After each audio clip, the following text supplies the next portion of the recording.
कर लिया था, विश्वान हंस के खुद कर लिया था।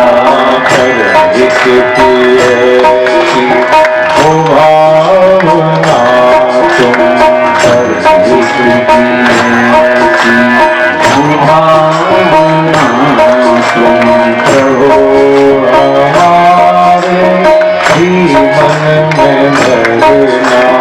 पर इसकी ऐसी हो भावना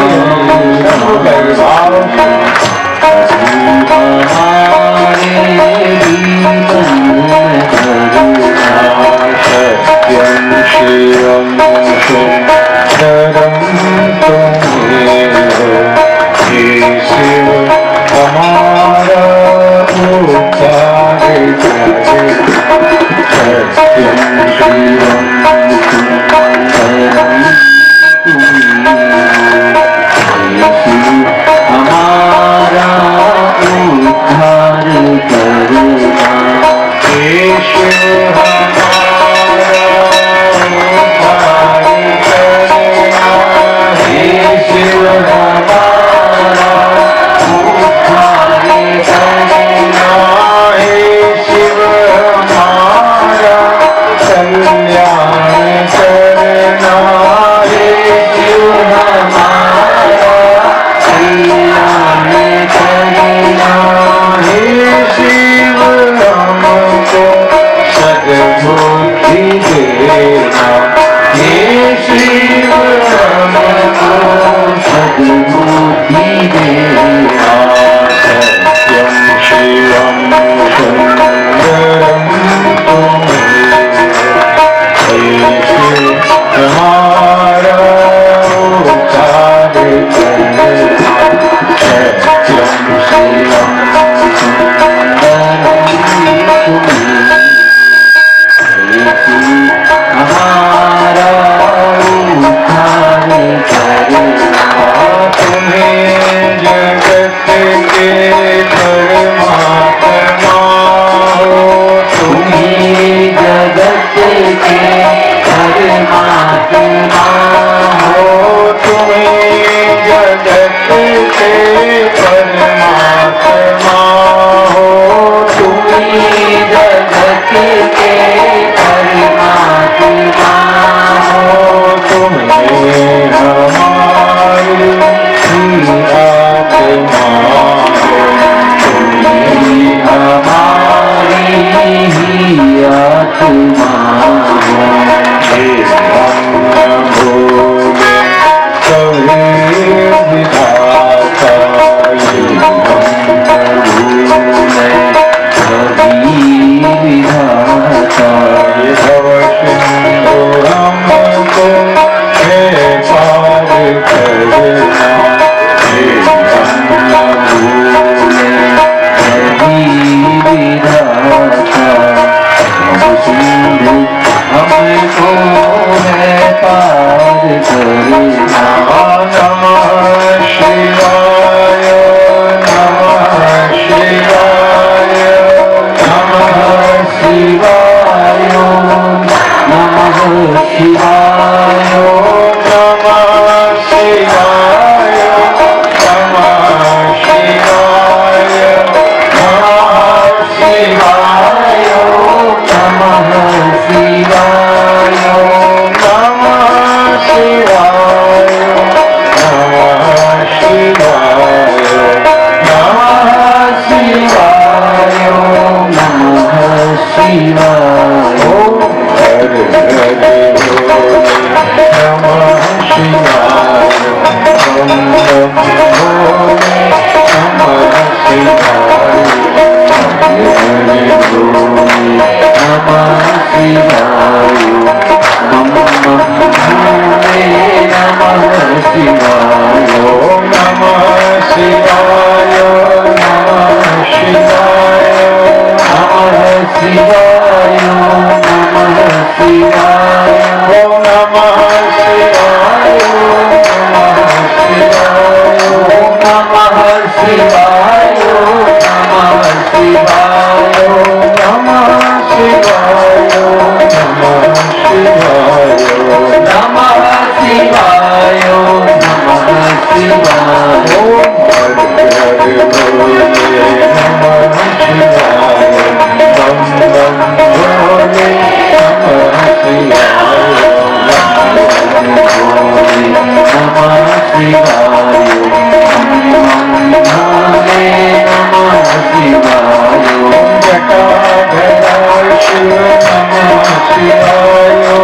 जटाधराय शिव नमः शिवाय। ओम सप्तेश्वराय शिव नमः शिवाय। ओम सप्तेश्वराय शिव नमः शिवाय। ओम जागेश्वराय शिव नमः शिवाय। ओम जागेश्वराय शिव नमः शिवाय। ओम बागेश्वराय शिव नमः शिवाय। ओम बागेश्वराय शिव नमः शिवाय। ओम जागेश्वराय शिव नमः शिवाय। ओम जागेश्वराय शिव नमः शिवाय। ओम शिवाय नमः शिवाय नमः शिवाय नमः शिवाय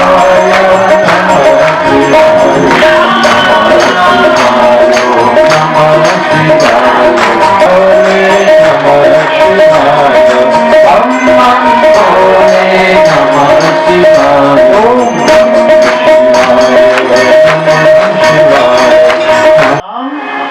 उस रोटी में जाएगा और जो उस रोटी को खाएगा उसके पेट में जाएगा। तो सजनों, ध्रुव और प्रहलाद जैसी संतान हमारे घर जन्म लेके आएगी। इसलिए खूब भगवान नाम का आश्रय लेना, यही मनुष्य जीवन की सार्थकता है। श्री शंकर भगवान की। तो कर हम लोग भस्मी का महत्व श्रवण कर रहे थे, रुद्राक्ष का महत्व श्रवण कर रहे थे। रुद्राक्ष सज्जनों, एक मुख्य लेकर के रुद्राक्ष, रुद्राक्ष माने साक्षात भगवान का स्वरूप। रुद्राक्ष कोई सामान्य नहीं है, साक्षात भगवान के स्वरूप का नाम रुद्राक्ष है। रुद्र माने भगवान शंकर का नाम है। अक्ष का अर्थ है नेत्र, नाम पर रुद्राक्ष क्या है? भगवान शंकर के नेत्र, नेत्र ही है। नेत्र शास्त्र भूमि जमीन पर टबकी पेड़ उत्पन्न हो गए। आप देखते भी होंगे रुद्राक्ष का आकार जो हमारे आंख में काली पुतली होती है ना, बिल्कुल सेम उसी के आकार का होता है। ये अक्ष माने होता है नेत्र, रुद्र माने भगवान शंकर, साक्षात भगवान का स्वरूप है। और रुद्राक्ष एक मुख से लेकर के सज्जनों 14 मुख तक पाया जाता है। एक मुखी जो रुद्राक्ष है ये साक्षात भोग और मोक्ष को देने वाला है, साक्षात लक्ष्मी का स्वरूप है। लेकिन एक मुखी रुद्राक्ष जल्दी मिलता नहीं है। कृत्रिम लोग बना करके बेचते हैं, प्लास्टिक का एक मुख बना देते हैं, लेकिन एक मुखी रुद्राक्ष जल्दी मिलता नहीं। दो मुख का रुद्राक्ष जो है साक्षात देव देवेश्वर का स्वरूप कहा जाता है, जो समस्त कामनाओं को पूर्ण कर देता है। समस्त कामनाओं को पूर्ण, जो भी मन में अभिलाषा हो, दो मुखी रुद्राक्ष पहनो, साक्षात गौरी शंकर का स्वरूप माना जाता है। देव देवेश्वर माने गौरी शंकर, जो समस्त कामनाओं को पूर्ण करता है। तीन मुखी द्वारा रुद्राक्ष जो है सारे साधनों के फल को देने वाला है। तीन मुखी रुद्राक्ष पहनने वाला व्यक्ति, उसके प्रभाव से उसको सारी विद्याओं की प्राप्ति हो जाती है, सारी विद्याएं उसको मिल जाती है। चार मुख वाला रुद्राक्ष साक्षात धर्म अर्थ काम और मोक्ष, साक्षात ब्रह्मा जी का स्वरूप माना जाता है।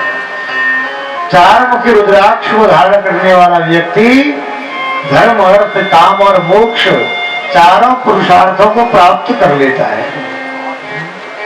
पांच मुखी रुद्राक्ष जो सब कुछ देने में समर्थ है। छह मुखी रुद्राक्ष साक्षात कार्तिकेय जी का स्वरूप माना जाता है। जय गजवदन षडानन माता, जय गजवदन, गजवदन माने गणेश और षडानन माने कार्तिकेय जी का रूप। इसलिए छह मुखी रुद्राक्ष साक्षात कार्तिकेय जी का स्वरूप माना जाता है। जो छह मुखी रुद्राक्ष को दाहिने भुजा में धारण करता है, ब्रह्म हत्या जैसे पापों से व्यक्ति मुक्त हो जाता है। बोले शंकर भगवान की। सात मुखी रुद्राक्ष साक्षात आनंद स्वरूप होता है, आनंद को देने वाला है। और गरीब भी धनवान हो जाता है 7 मुखी रुद्राक्ष को पहनने से। 8 मुखी जो रुद्राक्ष है साक्षात सज्जनों अष्ट भैरवों का स्वरूप माना जाता है। 8 मुखी रुद्राक्ष को धारण करने वाले व्यक्ति के घर में किसी प्रकार का तंत्र मंत्र विद्याओं का प्रयोग नहीं हो सकता है, उसके ऊपर कोई काम करते ही नहीं, क्योंकि भैरव जी महाराज अष्ट भैरव का स्वरूप है। 9 मुखी रुद्राक्ष साक्षात सज्जनों नव दुर्गा का स्वरूप माना जाता है। जगदम्बा मैया की जय हो। 9 मुखी रुद्राक्ष को जो अपने बाएं बाजू में धारण करता है भगवान शिव कहते हैं वो व्यक्ति मेरे ही समान हो जाता है। और उसके बाद 11 मुखी रुद्राक्ष सज्जनों साक्षात 11 रुद्रों का स्वरूप माना जाता है। 11 रुद्र होते हैं। 12 मुखी रुद्राक्ष साक्षात भगवान सूर्य का प्रतीक माना जाता है। उसको धारण करने वाला व्यक्ति प्रकाशमान होता है। उसका प्रकाश, उसकी कीर्ति, उसका यश चारों दिशा में अपने आप फैलने लग जाता है। उसके बाद 13 मुखी रुद्राक्ष जो साक्षात रुद्राक्ष विश्व देवों का स्वरूप माना जाता है और उसे धारण करने से मनुष्य सभी प्रकार के सौभाग्यों को प्राप्त करता है। 14 मुखी रुद्राक्ष ये सारे पापों का नाश करने वाला है। इसलिए रुद्राक्ष जो है छोटे से छोटा दाना वो बड़ा महत्वपूर्ण माना जाता है सज्जनों।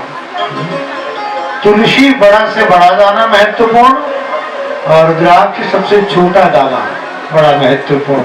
जो धारण करता है सज्जनों उसको आज तो विज्ञान भी मानता है उसको हार्ट अटैक जैसी बीमारी कभी नहीं आ सकती है। छोटे से छोटा रुद्राक्ष श्रेष्ठ होता है। छोटे दाने वाला रुद्राक्ष भी अच्छा माना जाता है। तो सज्जनों रुद्राक्ष भस्मी और गंगा जल ये तीनों जहां मिलते हैं रुद्राक्ष भस्मी और गंगा जल ये तीन जब मिल जाते हैं तो हमारे शरीर में भी त्रिवेणी बह जाती है। तीनों की त्रिवेणी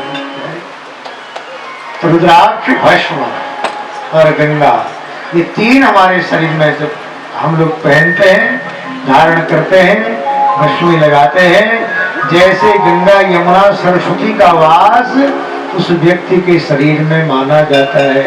शंकर भगवान हर हर महादेव शंभो काशी विश्वनाथ महादेव शंभो काशी विश्वनाथ काशी विश्वनाथ गंगे पार्वती संगे हरे हरे महादेव शंभो काशी विश्वनाथ गंगे हरे हरे महादेव शंभो काशी विश्वनाथ काशी विश्वनाथ गंगे हरे हरे महादेव शंभो काशी विश्वनाथ महादेव शंभो काशी विश्वनाथ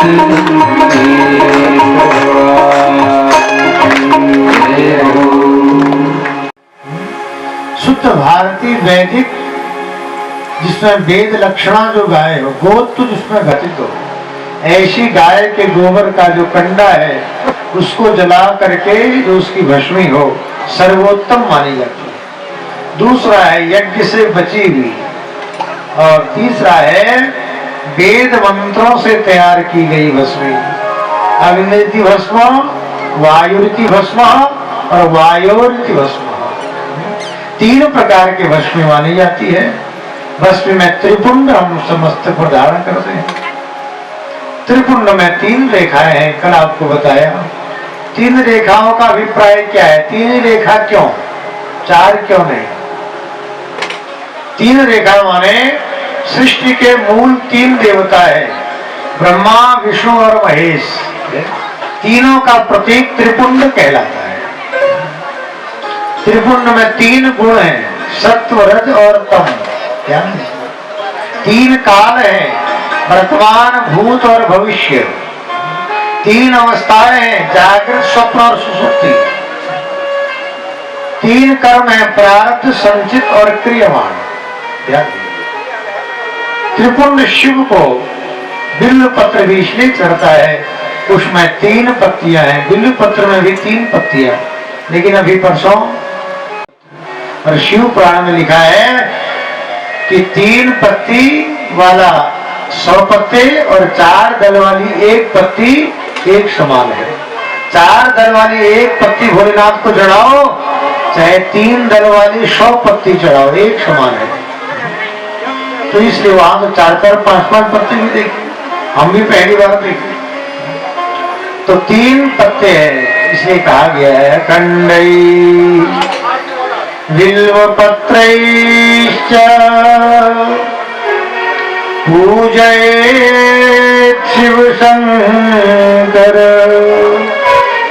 कोटि कन्या महादानम् एक बिल्वं शिवार्पणम्। इधर से थोड़ा इधर से थोड़ा और इधर को आ जाएंगे तो जगह हो जाएगी। ये शंकर भगवान की जय हो। तो अखंड ही बिल्व पत्र, बिल्व पत्र के ऊपर चढ़ा दे तो 1 कन्या नहीं, कोटि कन्या महादान, 1 करोड़ कन्यादान का फल 1 बिल्व पत्र चढ़ाने से प्राप्त हो जाता है। कितनी बड़ी बात है। त्रिदलम त्रिदलाकारम त्रिनेत्रं च त्रिदायुधं त्रिजन्म पाप संहारम् एक बिल्वं शिवार्पणम्। त्रिदलम त्रिदलाकारम त्रिनेत्रम च त्रिदायुधम त्रिधर्म पाप संहारम। चलो, यदि पापों को समाप्त करना हो तो दूसरा बेलपत्र फिर चढ़ाओ। त्रिजन्म पाप संहारम, 1 जन्म की नहीं, 3 जन्मों के पाप समाप्त हो जाते हैं सजनों भगवान भोलेनाथ के ऊपर 1 बिल्व पत्र चढ़ाने से। स्वयं चिता की भस्म शमशान घाट में रहते हैं, लेकिन भक्त यदि थोड़ा भी कुछ कर देता है उसको इतना दे देते हैं सजनों की क्या कहना। शंकर को ये बिल्व पत्र प्रिय है, तो 3 दल वाला बिल्व पत्र बहुत श्रेष्ठ है। भगवान श्री राम गोस्वामी तुलसीदास जी रामायण में लिखते हैं, हरि हरि निंदा सुनहि जिकाना होई पाप दो घात समाना। माता पिता संत और गुरु इनकी निंदा करने वाला भी नरक में जाता है, जो सुनता है वो भी नरक में जाता है। हरिहर निंदा सुनहि जे काना, बोले हो ही पाप गोघात समाना। उस रोटी में जाएगा और जो उस रोटी को खाएगा उसके पेट में जाएगा। तो सजनों, ध्रुव और प्रहलाद जैसी संतान हमारे घर जन्म लेके आएगी। इसलिए खूब भगवान नाम का आश्रय लेना, यही मनुष्य जीवन की सार्थकता है। श्री शंकर भगवान की। तो कर हम लोग भस्मी का महत्व श्रवण कर रहे थे, रुद्राक्ष का महत्व श्रवण कर रहे थे। रुद्राक्ष सज्जनों, एक मुख्य लेकर के रुद्राक्ष, रुद्राक्ष माने साक्षात भगवान का स्वरूप। रुद्राक्ष को सामान्य नहीं है, साक्षात भगवान के स्वरूप का नाम रुद्राक्ष है। रुद्र माने भगवान शंकर का नाम है, अक्ष का अर्थ है नेत्र, नाम पर रुद्राक्ष। क्या है? भगवान शंकर के नेत्र, नेत्र ही है। नेत्र शास्त्र भूमि जमीन पर टपकी, पेड़ उत्पन्न हो गया। आप देखते भी होंगे रुद्राक्ष का आकार जो हमारे आंख में काली पुतली होती है ना, बिल्कुल सेम उसी के आकार का होता है। ये अक्ष माने होता है नेत्र, रुद्र माने भगवान शंकर, साक्षात भगवान का स्वरूप है। और रुद्राक्ष एक मुख से लेकर के सज्जनों 14 मुख तक पाया जाता है। एक मुखी जो रुद्राक्ष है ये साक्षात भोग और मोक्ष को देने वाला है, साक्षात लक्ष्मी का स्वरूप है। लेकिन एक मुखी रुद्राक्ष जल्दी मिलता नहीं है। कृत्रिम लोग बना करके बेचते हैं, प्लास्टिक का एक मुख बना देते हैं, लेकिन एक मुखी रुद्राक्ष जल्दी मिलता नहीं। दो मुख का रुद्राक्ष जो है साक्षात देव देवेश्वर का स्वरूप कहा जाता है, जो समस्त कामनाओं को पूर्ण कर देता है। समस्त कामनाओं को पूर्ण, जो भी मन में अभिलाषा हो, दो मुखी रुद्राक्ष पहनो, साक्षात गौरी शंकर का स्वरूप माना जाता है। देव देवेश्वर माने गौरी शंकर, जो समस्त कामनाओं को पूर्ण करता है। तीन मुखी रुद्राक्ष जो है सारे साधनों के फल को देने वाला है। तीन मुखी रुद्राक्ष पहनने वाला व्यक्ति, उसके प्रभाव से उसको सारी विद्याओं की प्राप्ति हो जाती है, सारी विद्याएं उसको मिल जाती है। चार मुख वाला रुद्राक्ष साक्षात धर्म अर्थ काम और मोक्ष, साक्षात ब्रह्मा जी का स्वरूप माना जाता है। चार मुखी रुद्राक्ष को धारण करने वाला व्यक्ति धर्म अर्थ काम और मोक्ष चारों पुरुषार्थों को प्राप्त कर लेता है। पांच मुखी रुद्राक्ष जो सब कुछ देने में समर्थ है। छह मुखी रुद्राक्ष साक्षात कार्तिकेय जी का स्वरूप माना जाता है। जय गजवदन षडानन माता, जय गजवदन, गजवदन माने गणेश और षडानन माने कार्तिकेय जी का रूप। इसलिए छह मुखी रुद्राक्ष साक्षात कार्तिकेय जी का स्वरूप माना जाता है। जो छह मुखी रुद्राक्ष को दाहिने भुजा में धारण करता है, ब्रह्म हत्या जैसे पापों से व्यक्ति मुक्त हो जाता है। बोले शंकर भगवान की। सात मुखी रुद्राक्ष साक्षात आनंद स्वरूप होता है, आनंद को देने वाला है और गरीब भी धनवान हो जाता है सात मुखी रुद्राक्ष को पहनने से।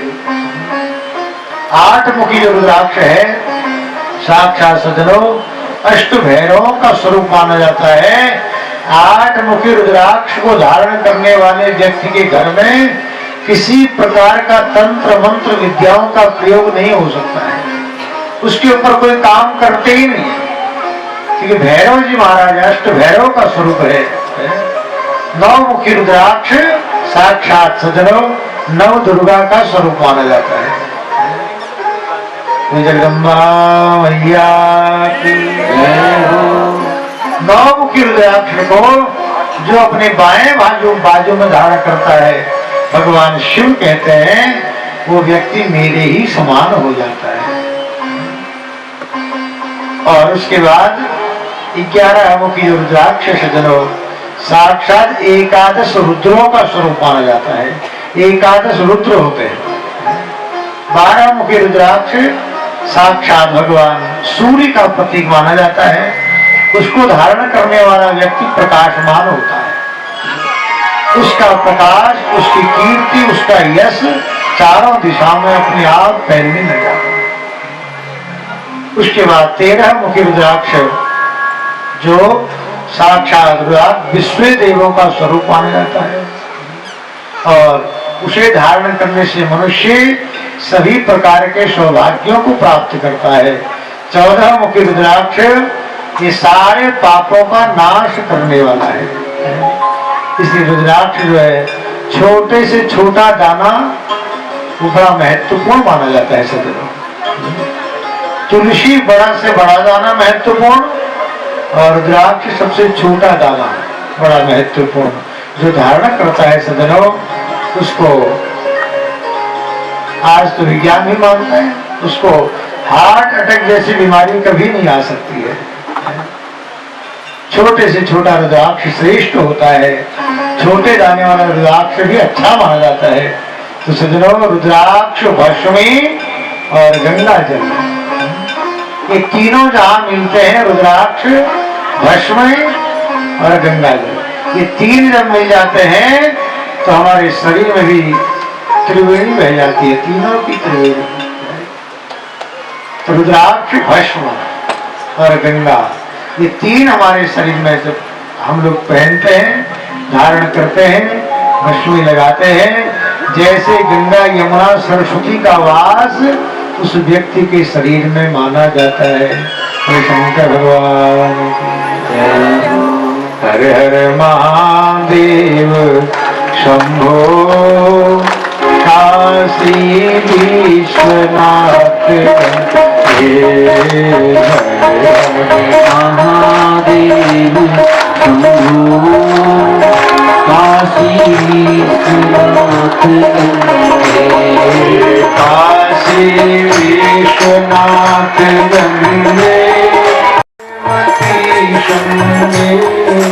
काशी विश्वनाथ गंगे, माता पार्वती संगे, हरे हरे महादेव शंभो, काशी विश्वनाथ गंगे, हरे हरे महादेव शंभो, काशी विश्वनाथ गंगे, काशी विश्वनाथ गंगे, बाबा अमरनाथ गंगे, काशी विश्वनाथ गंगे, बाबा अमरनाथ गंगे, हरे हरे महादेव शंभो, काशी विश्वनाथ गंगे,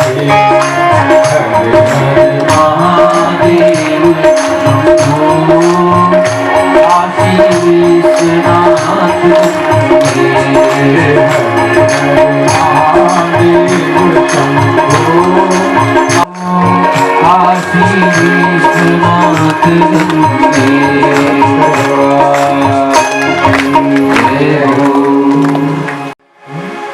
शुद्ध भारतीय वैदिक, जिसमें वेद लक्षणा जो गाय हो, गोत्र जिसमें घटित हो, ऐसी गाय के गोबर का जो कंडा है उसको जला करके जो उसकी भस्मी हो, सर्वोत्तम मानी जाती है। दूसरा है यज्ञ से बची हुई, और तीसरा है वेद मंत्रों से तैयार की गई भस्मी। अग्निति भस्म, वायुरिति भस्म और वायोरिति भस्म, तीन प्रकार के भस्मी मानी जाती है। भस्मी में त्रिपुंड हम समस्त को धारण करते हैं। त्रिपुंड में तीन रेखाएं हैं, कल आपको बताया। तीन रेखाओं का अभिप्राय क्या है? तीन रेखा क्यों, चार क्यों नहीं? तीन रेखा माने सृष्टि के मूल तीन देवता है, ब्रह्मा, विष्णु और महेश। तीनों का प्रतीक त्रिपुंड कहलाता है। त्रिपुंड में तीन गुण हैं, सत्व, रज और तम। क्या है? तीन काल हैं, वर्तमान, भूत और भविष्य। तीन अवस्थाएं हैं, जागृत, स्वप्न और सुषुप्ति।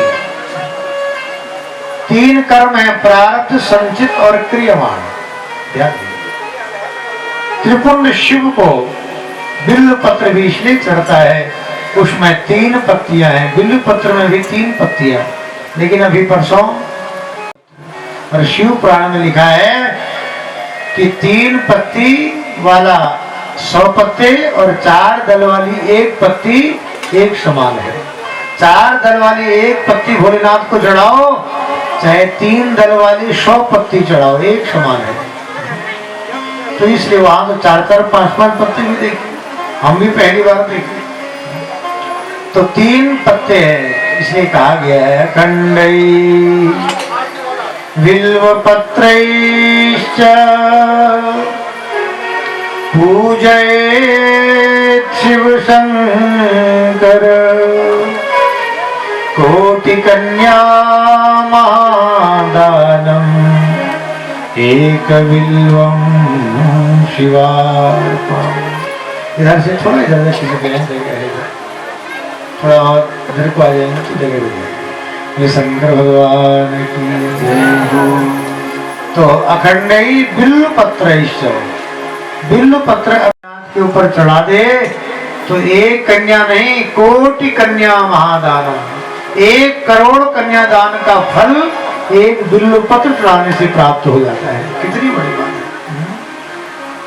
त्रिदलम त्रिदलाकारम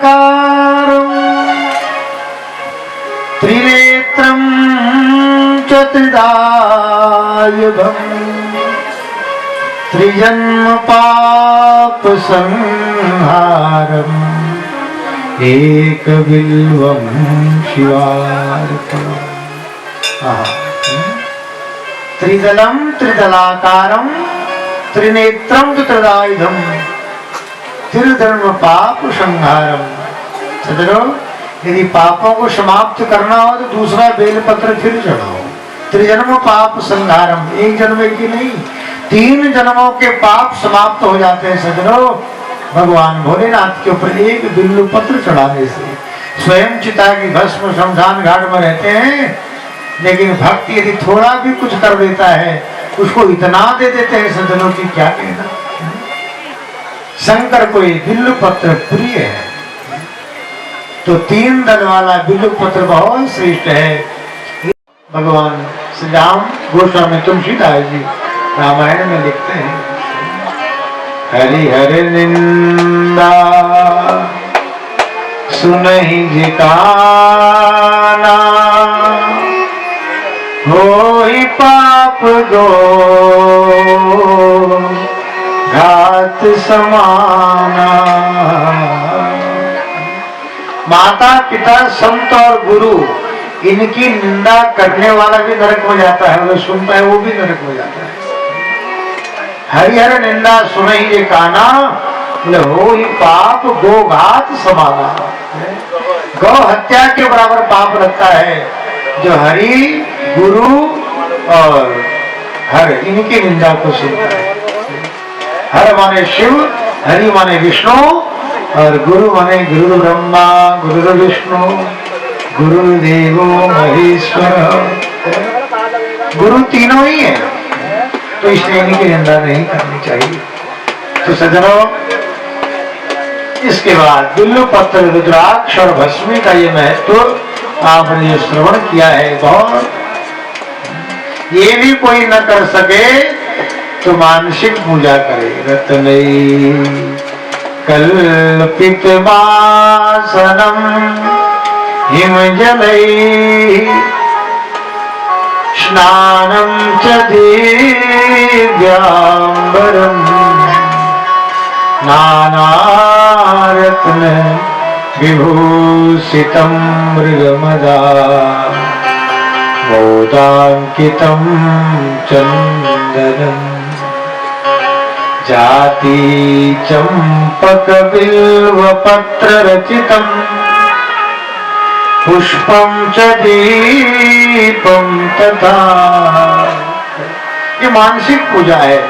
सजनों, एक सेठ जी थे और पंडित जी के पास गए, मानसिक पूजा क्या है, इसमें हींग लगे ना फटकड़े रंग चोखा का चोखा, मंदिर नहीं जा सकते तो कोई बात नहीं, सवेरे उठो कंबल ओढ़ करके बैठ जाओ, आसन में नहाए चाहे न नहाए कोई बात नहीं, आसन में बैठ जाओ और परब्रह्म प्रभु का ध्यान करो और ध्यान में ही मन विचार करो कि मैंने भगवान को बड़ा दिव्य स्नान करा दिया, अब दिव्य वस्त्र पहना दिए, अब रत्नई कल्पित वासनम हिम जलई, कितना सुंदर है।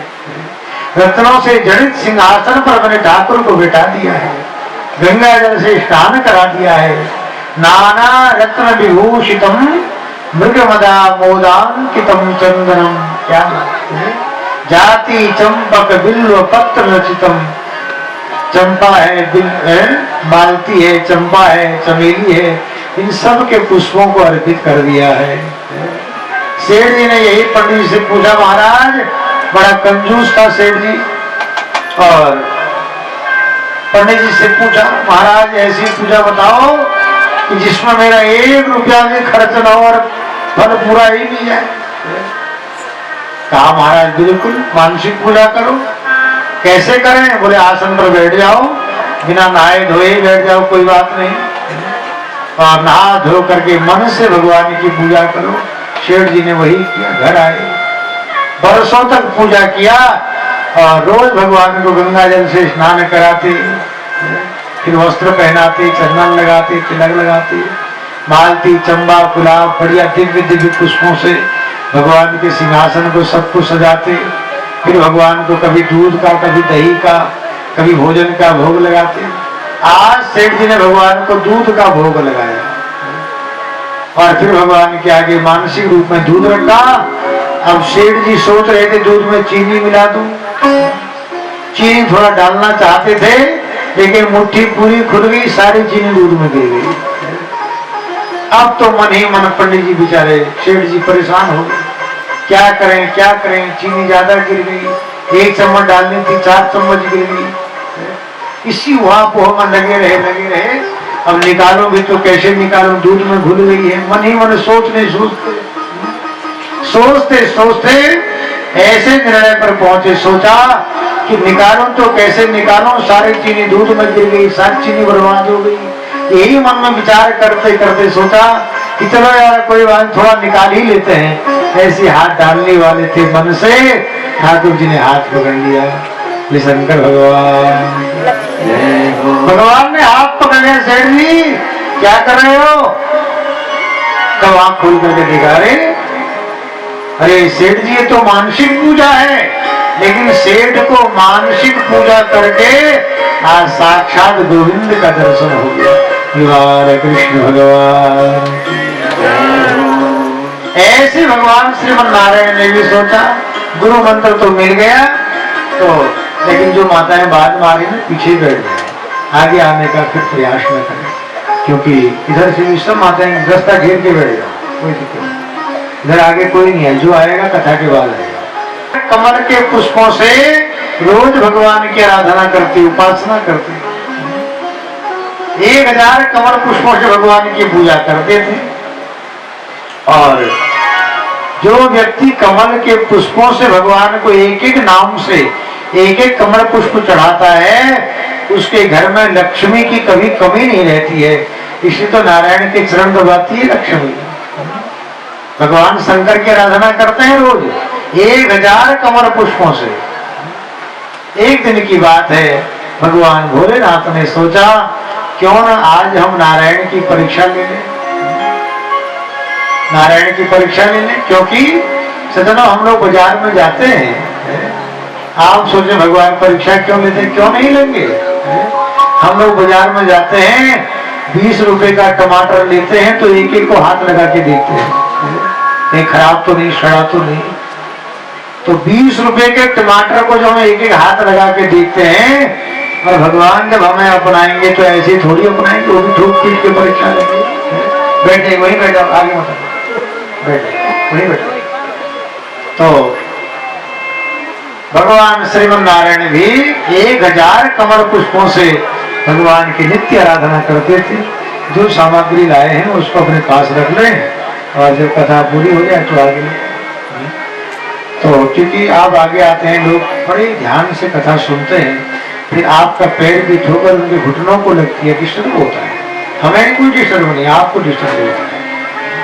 कई लोग बड़े ध्यान से कथा को सुनते हैं, फिर कहते हैं हटो हटो हमें आगे आने दो, इससे विक्षेप होता है। तो शंकर भगवान की। तो भगवान विष्णु 1000 कमल पुष्पों से आराधना करते थे।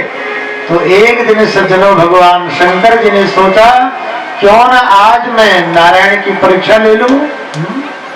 परीक्षा लेने के उद्देश्य से भगवान शंकर ने एक कमल का पुष्प चुरा लिया। नारायण रोज पहले से पूजा की तैयारी करते, एक एक गिन के रखते थे, और आज पूजा करने लगे विष्णु सहस्त्र शिव सहस्त्र नाम से, एक एक नाम से एक एक पुष्प चढ़ाते। और सज्जनों जैसे ही 999 पर पहुंचे, एक पुष्प कम पड़ गया, कहां चला गया?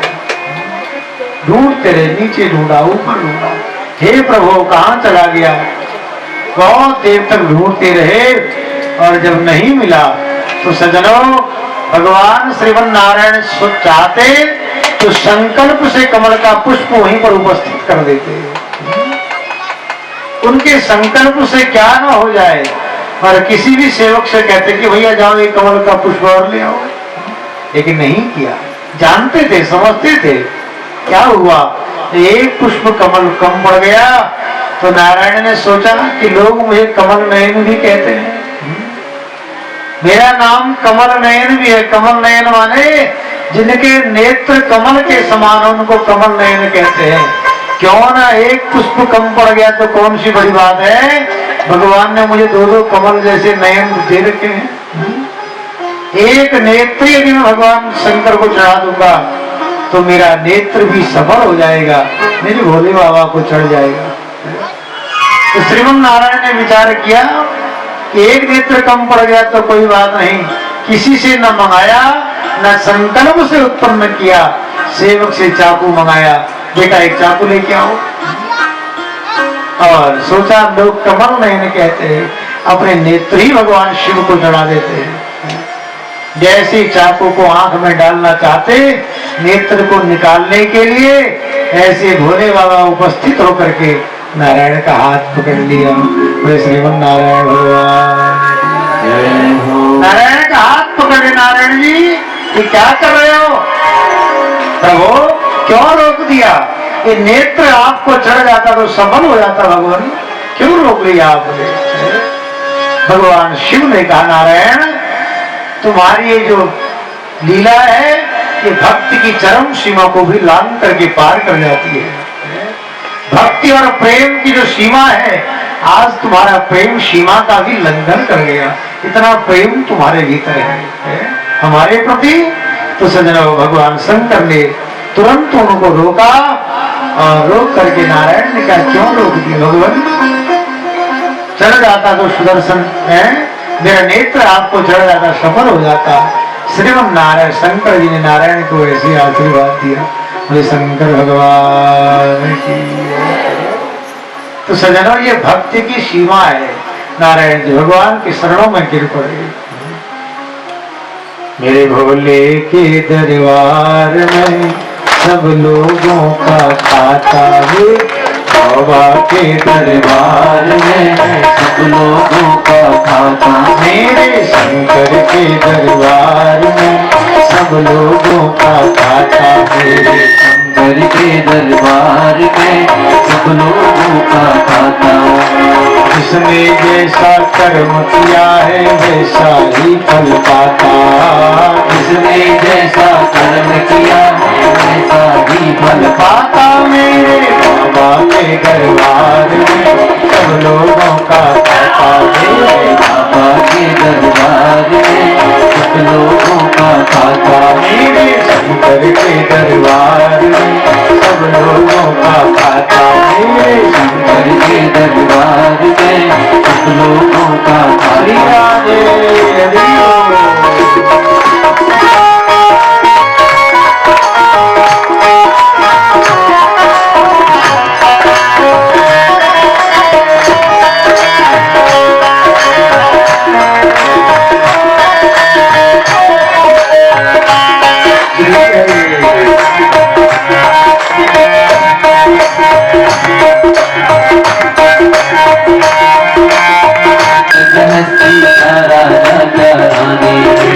उनकी बड़ी मलकी हुई है, उनकी बड़ी मलकी हुई है। सबकी कर्म कहानी, उनकी बड़ी मलकी हुई है। सबकी कर्म कहानी। मेरे बाबा के दरबार में सब लोगों का खाता। मेरे बाबा के दरबार में सब लोगों का खाता। मेरे बाबा के दरबार में सब लोगों का खाता।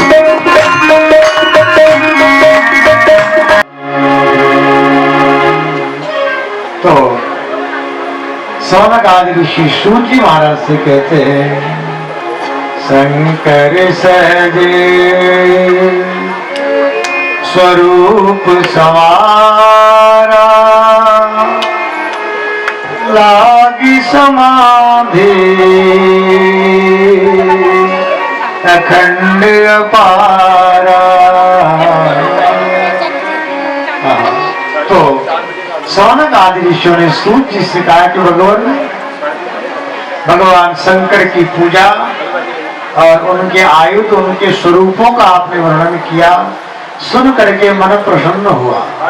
लेकिन भगवान, अब हम भगवान शंकर की लीलाओं को श्रवण करना चाहते हैं कि भगवान ने धराधाम में लीलाएं कौन कौन सी की, उनके सृष्टि, उनका पूजा, आयुध, रुद्राक्ष, बिल्वपत्र, ये सारे महत्व हमने श्रवण कर लिए। हम भगवान शंकर की लीलाओं का श्रवण करना चाहते हैं। ये शंकर भगवान की। सूची महाराज कहते, सनकादिक ऋषियों सावधान तया सुनो, सावधान होकर के भोलेनाथ की लीलाओं का श्रवण करो। एक बार देवर्षि नारद जी महाराज, एक बार देवर्षि नारद जी हिमालय की तलहटी में भ्रमण करने के लिए हिमशैल गुहायां मुनिस्तपति नारद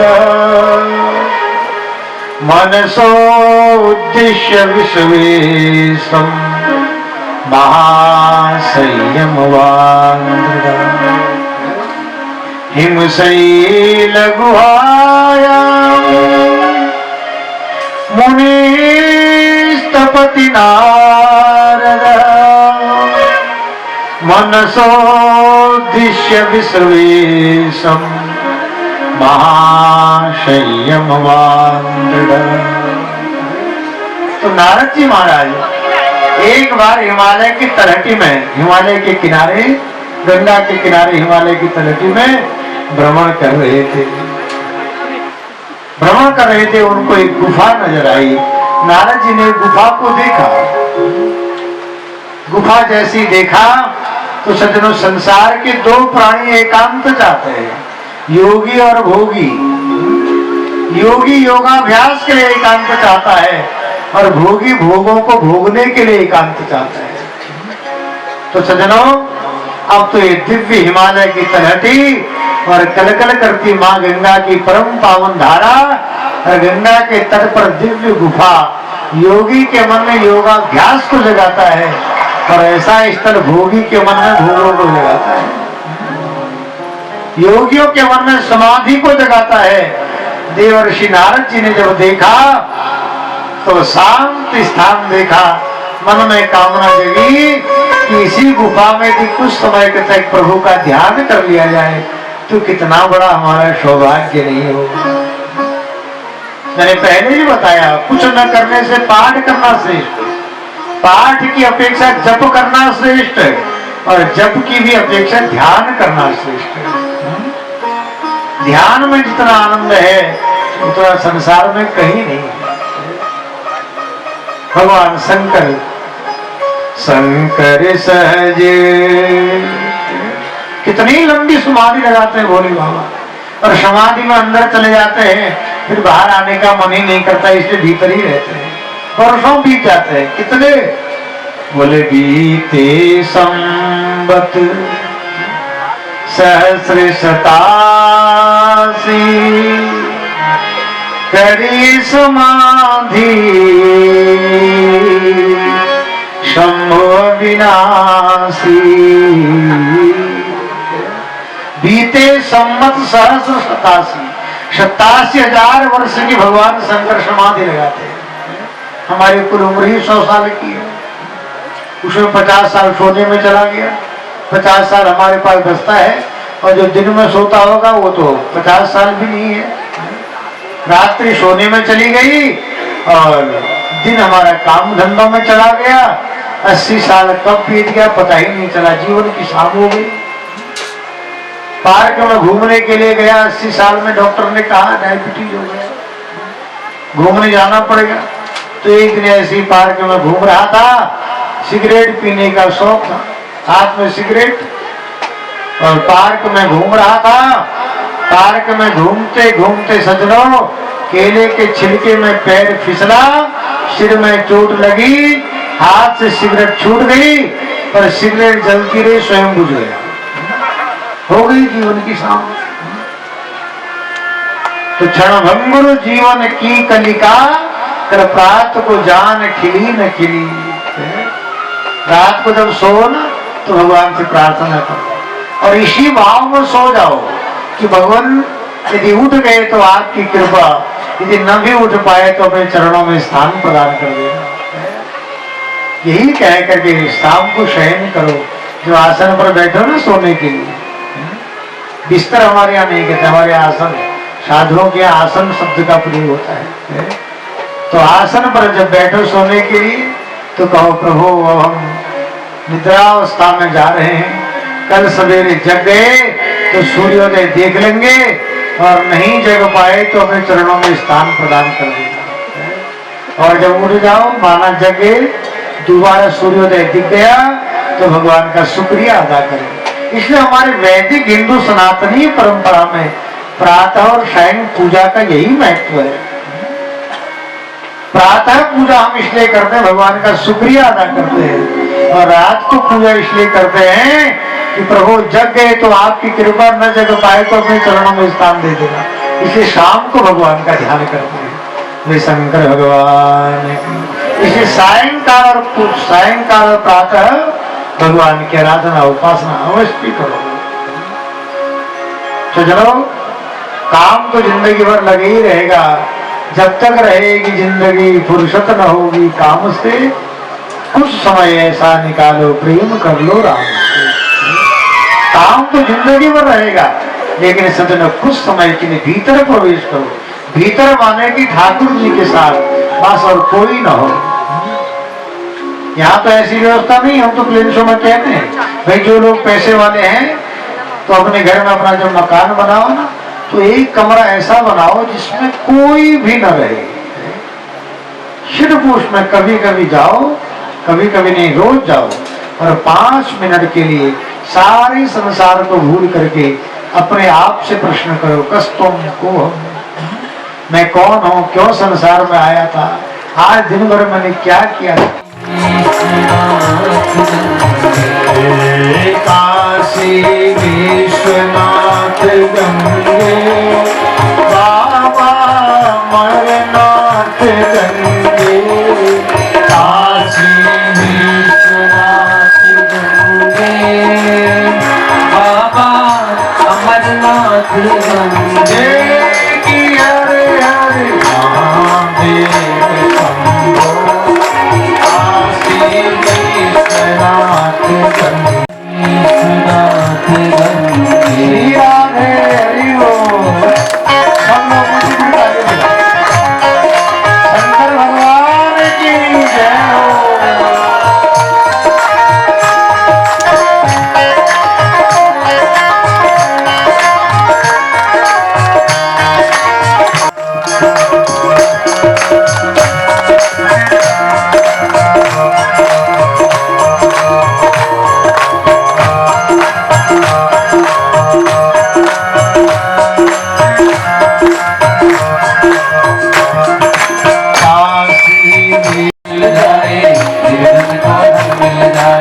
मानो तुम्हारा उपकार,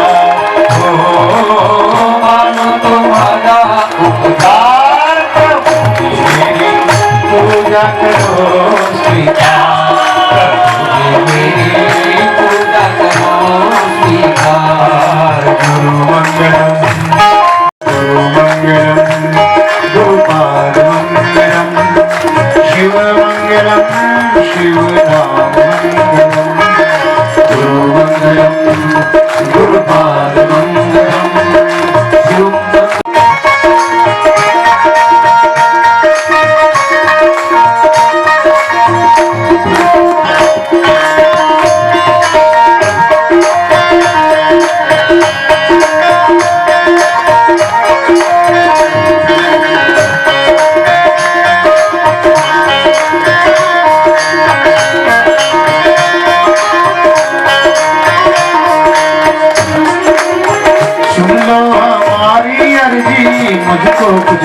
अपना घर का काम चलाऊंगा, 2-4 दिन राशन खाऊंगा, दाल चावल। तो सजनों, लोटा सोटा घंटे को उतारने लगा। एक पैर भगवान शिवलिंग के ऊपर रखा और घंटे को उतारा।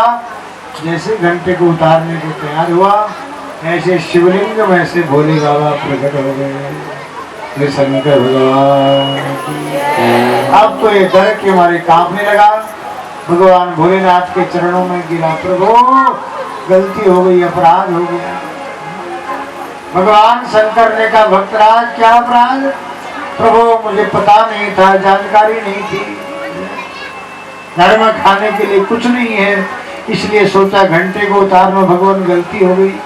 भगवान शंकर ने कहा, भक्तराज गलती नहीं, तूने बहुत बड़ी पूजा कर दी है। क्यों? कहा कोई मेरे ऊपर जल चढ़ाता है, कोई दूध चढ़ाता है, कोई शहद चढ़ाता है, कोई जल चढ़ाता है, गंगा जल चढ़ाता है। तू तो ब्रह्मा की सृष्टि का ऐसा भक्त निकला जिसने स्वयं को, अपने आप को ही मेरे ऊपर चढ़ा दिया। इससे बड़ी और क्या पूजा होगी? मांग, तुझे क्या चाहिए? भोलेनाथ। भोलेनाथ माने भोले वाले, कोई जानते ही नहीं है। दरबार में भोले बाबा के दुख दर्द मिटाए जाते हैं। दरबार में भोले बाबा के दुख दर्द मिटाए जाते हैं। दुनिया के सताए लोग यहाँ सीने से, दुनिया के सताए लोग यहाँ सीने से लगाए जाते हैं। दरबार में भोले बाबा के दुख दर्द मिटाए जाते हैं। दरबार में भोले अमृत के यहाँ रोज खिलाए जाते हैं। घर घर खिलाए दरबार में भोले बाबा के दुख दर्द मिटाए। पल बढ़ती पल पल में आस दिन दिन घटुकरा देती वह गोद बैठाए जाते हैं। दुनिया दिन तो ठुकरा देती, यहाँ रोज बिठाए जाते हैं। दुनिया दिन को ठुकरा देती वह गोद बिठाए जाते हैं। दरबार में भोले बाबा के दुख दर्द जाते हैं। दुख दर्द मिटाए जाते हैं, सीने से लगाए जाते हैं।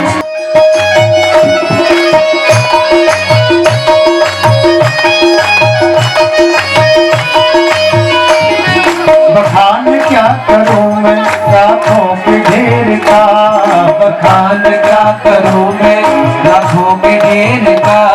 बखान क्या करूं मैं लाखों के ढेर का। बखान कल भगवान शंकर का धूमधाम से विवाह उत्सव मनाएंगे और सब कल सज करके आना। शिव पार्वती का स्वरूप का भी ऐसी कोशिश करेंगे कमेटी वालों से कि शिव और स्वरूप पार्वती का दिव्य दर्शन भी हो और शिव विवाह भी हो। ये शंकर भगवान की अधिक से अधिक संख्या में तो आई है, और आओ कहें तो फिर यहाँ जगह के अभाव हो जाएगा। ये जितने आ रहे हैं उतने शंकर भगवान। आज कथा को यहीं पर विश्राम, और कल ठीक 2 बजे फिर आपसे मुलाकात। तब तक के लिए 2 मिनट सभी लोग भाव से हरे राम राम राम सीता राम राम राम। हरे राम राम राम सीता राम राम राम। हरे राम राम राम सीता राम राम राम। हरे राम राम राम सीता राम राम।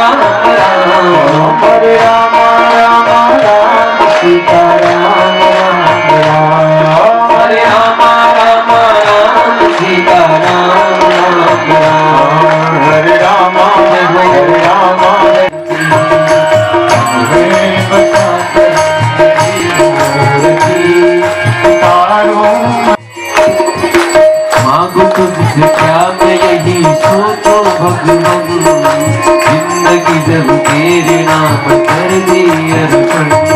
सब कुछ तेरा कुछ नहीं मेरा, सब कुछ तेरा कुछ नहीं मेरा, मैं बचा कर तेरी मूर्ति। बाबा तेरी याद